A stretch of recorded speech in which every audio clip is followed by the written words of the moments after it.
కాంగ్రెస్ ప్రభుత్వం ఏర్పాటు చేస్తూ మన గౌరవ ముఖ్యమంత్రి ఏదైతే రేవంత్ రెడ్డి గారు మొదటి రోజే 6 పథకాలలో 2కి సంతకం పెట్టి అమలు చేసిన సంగతి మీ అందరికీ తెలుసు.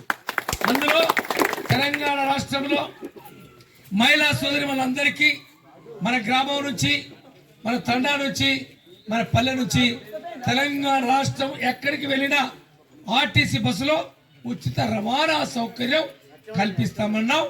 ఆ రోజు మొదటి రోజే సంతకం పెట్టి అమలు చేశాం. మరి రెండవది, ఆ రోజు సంతకం పెట్టింది ఆరోగ్యశ్రీ కార్యక్రమాన్ని. ఆరోగ్యశ్రీ కార్యక్రమం 2004 నుంచి మొన్నటి వరకు ఆ యొక్క కార్యక్రమాన్ని మనం ఆ రోజు ప్రవేశపెట్టిన కార్యక్రమం.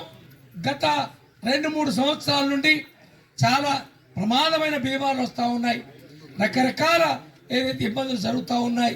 ఏదైతే ప్రైవేట్ కార్పొరేట్ స్థాయి ఆసుపత్రుల్లో బాగు చేసుకుందామని చెప్పి వెళ్తే ప్రభుత్వం ఆ రోజు బకాయిలు చెల్లించకపోతే ఆ యొక్క రోగికి ఆ యొక్క ప్రభుత్వ ఏదైతే ఆసుపత్రుల్లో బాగు చేసుకునే అవకాశం లేనప్పుడు ప్రైవేట్లో బాగు చేసుకునే సందర్భంలో డబ్బులు అడిగారు.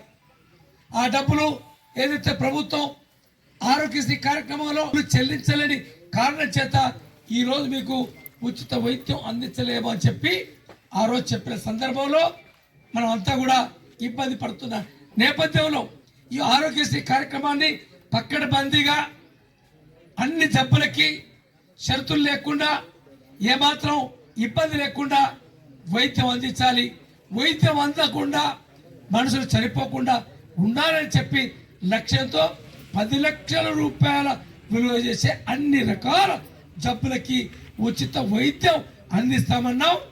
మొదటి రోజే సంతకం పెట్టి ఆ యొక్క కార్యక్రమాన్ని అమలు చేశాము. అది మీ అందరికీ అది అందుబాటులో తీసుకొచ్చాము అని చెప్పి మీ అందరు కూడా తెలియజేస్తాం.